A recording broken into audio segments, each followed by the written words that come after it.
Tell us a story. Yes, tell us a story. Alrighty, we finished our day. We're gonna head home and let the gopher warm up a little bit. Maybe get the winder cleaned off. The winder, oh, my nozzle came apart. Isn't that a shame? Let's see what we can do. Oh, well, that ain't gonna work no more. Let's do this. Let's just take it off.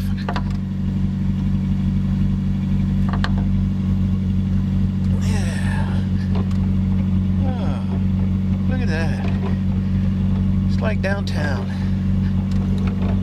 Somewhere's downtown. Somebody's town. Alrighty. You can see a little bit better. That's good. Good. Turn our lights on. I was remembering, I saw something on the internet today while I was working about super glue and different things, and it brought back memories of back in the late 60s, early 70s. There was kids that were gluing things to the floor in auditoriums. They were they'd save up shoes, and when, like after a wrestling meet or whatever was going on or something was going on, as they would stay behind to clean up, certain of the kids would be taking 20, 30 pairs of sneakers and would glue them to the floor in the auditorium in step by step to the wall, up the wall, to the ceiling, and then on the ceiling. They would take super glue. I don't know how many tubes or bottles of super glue that they must have gone through to put each one of those tennis shoes down and glued it, and then it would sit there over like Saturday night from the meets or whatever until Monday when the janitors would come in, I guess, and they'd find those, and those janitors were taking those big bubblegum blades they have on poles that they would take and shear bubblegum, because gum wrappers, that's why they outlawed the gum in a lot of places that I knew of. They would have to scrape them off, and they were trying to scrape off this, and it was just tearing up paint and the varnish on the floors and just all kinds of stuff.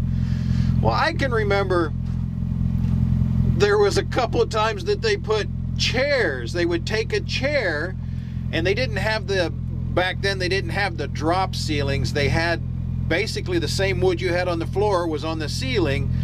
In a lot of these auditoriums, they were classrooms, but they were basically raised classrooms on a podium and a stage, like where the professors would stand and teach out.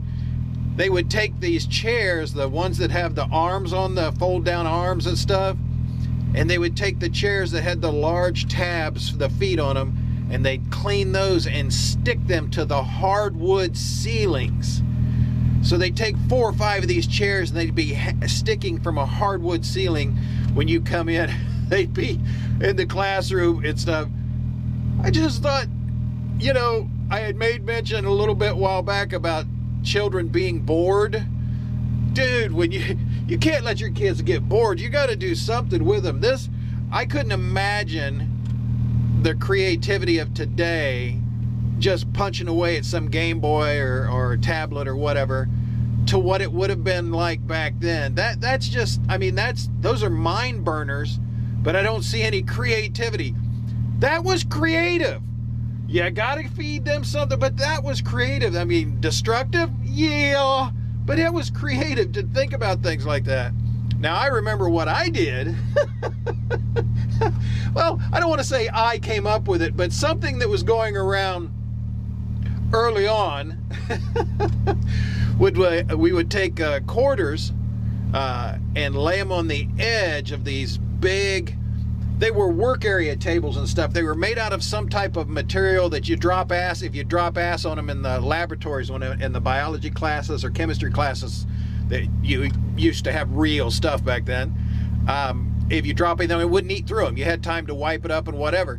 But we would take quarters and put right on the edge to where it was hanging over, and take a lighter and heat that quarter up until it was just as hot as that flame could get it, and then smack them. You'd smack them and it'd slide it down this big long table way down there. Somebody somewhere's down there would think, oh, I got a quarter, and just reach down to pick it up. Now that isn't kind, but at the time, that was some funny stuff. Not kind, but it was funny. Anytime anyone would do that and I'd be sitting there, I'd always smack it, and you can always you can tell if it was, you can smack it, and if you feel the little vibration, the little sizzle, that first layer of skin disappears, you didn't mess with it. But those are things that creative minds would think. Now, devious minds, not kind minds, but those are some of the things they did. I remember that so well.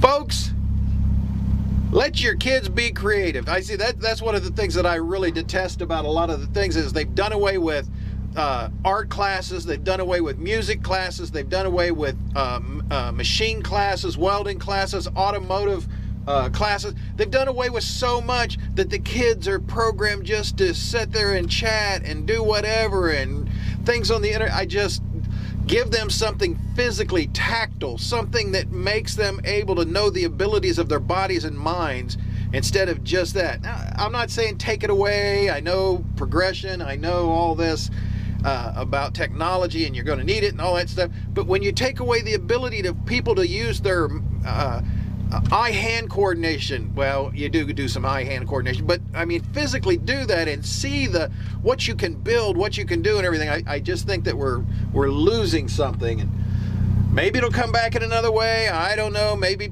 people think that being put into a petri dish or our heads put in a jar. Thank you, Mike.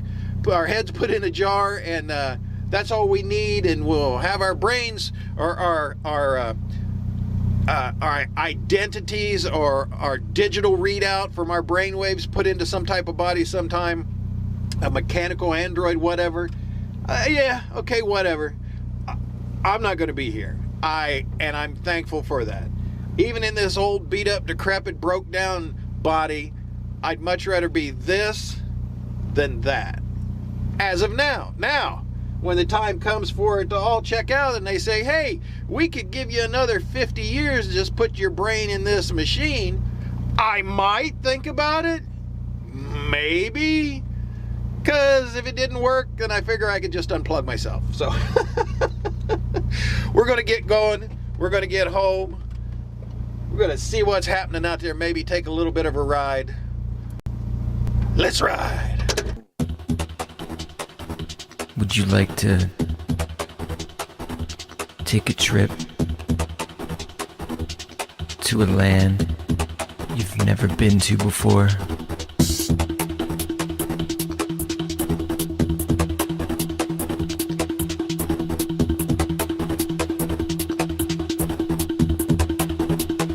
Just leave it all behind.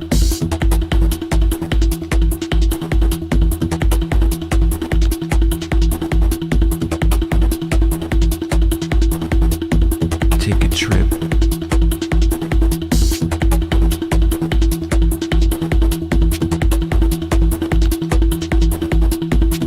Take a long ride on the train.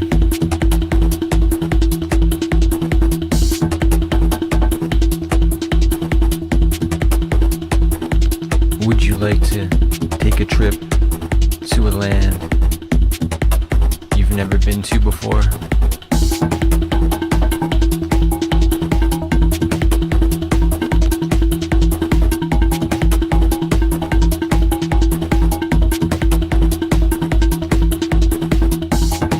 Travel city to city.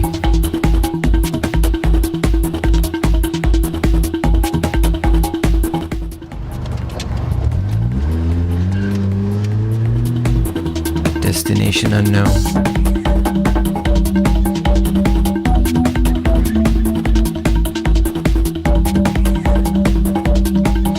Unpredictable.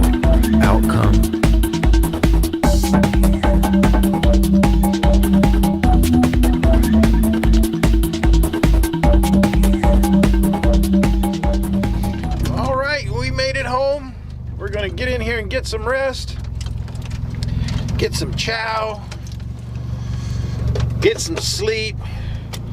Might even get up and do some work on either the gopher or the flossy track tomorrow, depending on how our old body feels. Hopefully I'll get up. We'll see. See ya! Story time is over! Pretend like we're never coming back.